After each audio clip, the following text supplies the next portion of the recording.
લેખિકા શોભના ભટ્ટ. પ્રકૃતિ અને અસ્તિત્વનું ઊંડાણ. પર્વત જે ઊભો છે તે કોઈ નક્કર શિલા નથી, તે તો અનંત ધીરજનો આકાર છે. પોતાની ઊંચાઈ દ્વારા પૃથ્વીના મૌનને વ્યક્ત કરતો એક સ્થિર વિચાર.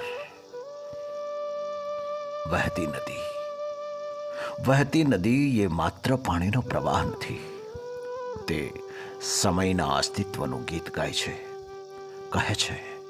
કહે છે કે પરિવર્તન અનિવાર્ય છે, છતાં દરેક વળાંક પર પોતાનું મૂળ સ્વરૂપ જાળવી રાખવું એ જ સાચું જીવવું. આકાશમાં ઉડતું પંખી તે પાંખોનો ફફડાટ નથી, તે તો મુક્તિની ઈચ્છાનું પ્રતીક છે. કોઈ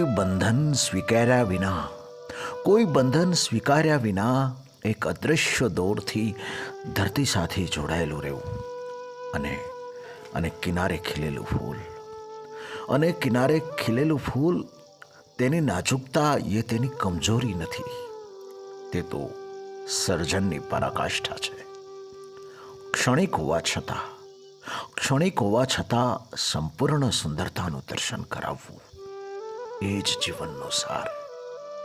આ પ્રકૃતિ એ આપણું પ્રતિબિંબ છે.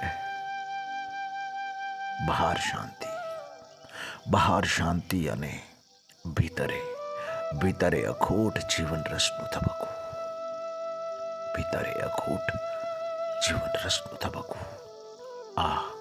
આ ઊંડાણ જ સત્ય છે.